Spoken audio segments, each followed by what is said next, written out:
Assalamualaikum warahmatullahi wabarakatuh. Perkenalkan, nama saya Nur Arenisi dengan NIM 28921501447 dari program studi manajemen A kelas pagi. Dan video ini dibuat untuk memenuhi tugas ujian tengah semester 4 mata kuliah manajemen logistik dengan dosen pengampunya yaitu Ibu Nadia Rista SPD MPDE. Dan pada video kali ini saya akan membahas beberapa pertanyaan yang telah diajukan sebelumnya. Jadi tanpa lama-lama lagi langsung saja kita ke pembahasannya. Pertanyaan yang pertama, apa yang kamu ketahui tentang manajemen logistik? Menurut saya, manajemen logistik merupakan salah satu ilmu manajemen yang ruang lingkupnya mencakup pergudangan, distribusi barang, transportasi, inventaris, dan pengelolaan pesanan. Nah, manajemen logistik ini memiliki fungsi yang sama dengan ilmu manajemen lainnya, yaitu fungsi POAC atau Planning, Organizing, Actuating, dan juga Controlling.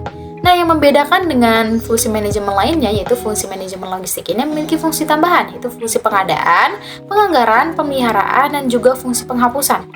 Nah, fungsi-fungsi manajemen logistik ini menjadi satu kesatuan dengan tujuan agar aliran dan penyimpanan barang serta informasinya bisa berjalan dengan efektif dan juga efisien, dari mulai pemasok bahan mentah sampai dengan ke tangan pelanggan. Nah, soal yang kedua, jika kamu seorang manajer, apa yang akan kamu lakukan jika ada barang yang hilang di gudang? Nah, jika saya menjadi seorang manajer dan terjadi hilang barang di gudang, maka hal yang pertama yang akan saya lakukan adalah mengecek kembali data barang masuk dan juga data barang keluar, serta data inventarisnya, untuk memastikan apakah benar barang tersebut hilang. Nah, selanjutnya, sebagai manajer, saya juga akan mengecek atau menginterogasi dan bertanya kepada kepala gudang atau karyawan yang bertanggung jawab dalam pergudangan tersebut, serta memeriksa CCTV sebagai salah satu bukti dan petunjuk. Karena tindakan tersebut hasilnya akan menentukan perlakuan apa yang harus saya lakukan kemudian untuk menindaklanjuti kasus tersebut. Masuk ke pertanyaan yang ketiga, yaitu seberapa penting adanya fungsi manajemen logistik pada perusahaan.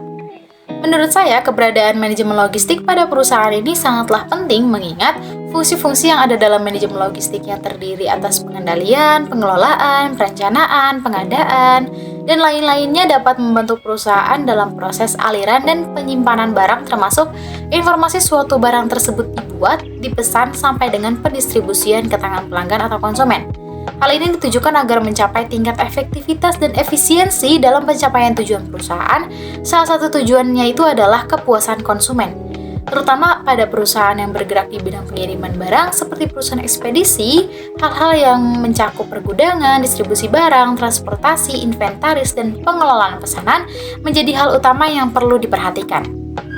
Pertanyaan yang selanjutnya yaitu kendala apa yang biasa terjadi pada saat penerapan manajemen logistik di perusahaan.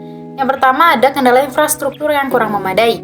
Infrastruktur di sini lebih kepada infrastruktur lalu lalang transportasi seperti jalan dan pelabuhan yang kurang bagus dan tidak layak yang digunakan untuk proses pemindahan barang baik masih berupa bahan mentah atau barang yang akan dikirim ke konsumen.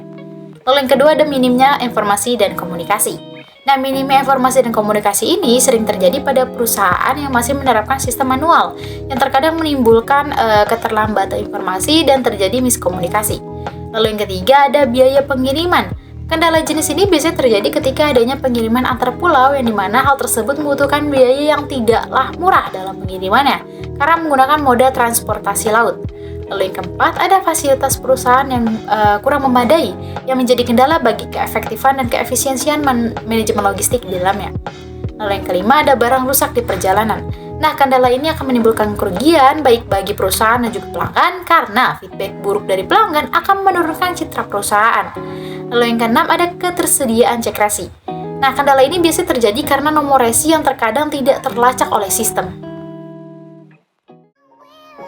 Sekian jawaban yang bisa saya sampaikan. Mohon maaf apabila ada kesalahan dalam pengucapan. Terima kasih. Wassalamualaikum warahmatullahi wabarakatuh.